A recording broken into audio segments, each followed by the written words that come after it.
I'm going to tell you how Spider-Man came into being. It's a true story, although sometimes it's hard even for me to believe it. But we had already done the Fantastic Four and I think maybe the X-Men. I can't remember the order, but my publisher came to me and he said, "Stan, I want you to come up with another superhero."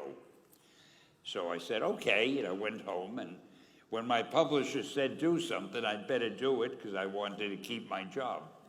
I thought, what can I come up with now? And the most important thing in a superhero at first is the superpower. Once you get that, everything else comes along. So I thought, what power will I give a new guy? And I saw a fly crawling on the wall. And I said, hey, if I could get a superhero that could stick to walls and crawl on them, man, that would be cool. And no, I'm lying to you. I don't think the word cool was in use then. I probably said it'll be groovy. I'll never lie to you. So I thought that was good. Now I needed a name. So I said, well, let's see, Fly Man, Mosquito Man. I got down to Spider-Man. Spider-Man. It just sounded dramatic. So, okay, I had my hero, I had his power, his name, and then I figured just for fun, I'm going to give him personal problems, because except for you people who that your lives are perfect, but most other people have personal problems. And then I thought I'd make him a teenager, because there were no teenage superheroes that I knew of at the time. So armed with all that wonderful material, those great ideas, I ran into my publisher's office and I told him. This was my reaction, the reaction he gave me. Stan, that is the worst idea I have ever heard. First of all, and he started to give me his, because he's a very logical man, very intellectual.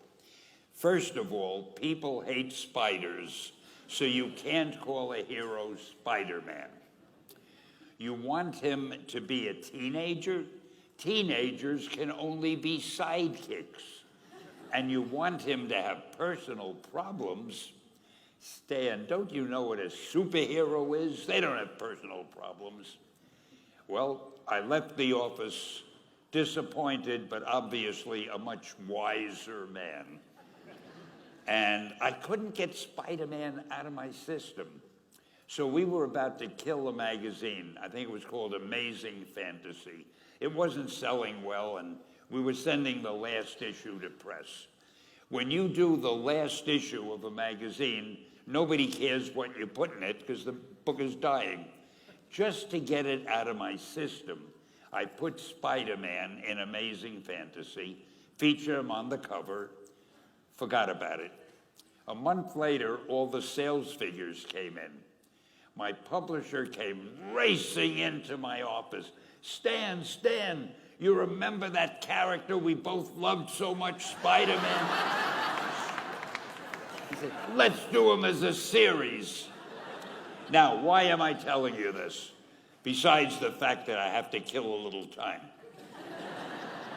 If you have an idea that you genuinely think is good, don't let some idiot talk you out of it. Now, that doesn't mean that every wild notion you come up with is going to be genius, but if there is something that you feel is good, something you want to do, something that means something to you, try to do it, because I think you can only do your best work if you're doing what you want to do, and if you're doing it the way you think it should be done, and if you can take pride in it after you've done it, no matter what it is, you can look at it and say, I did that, and I think it's pretty damn good.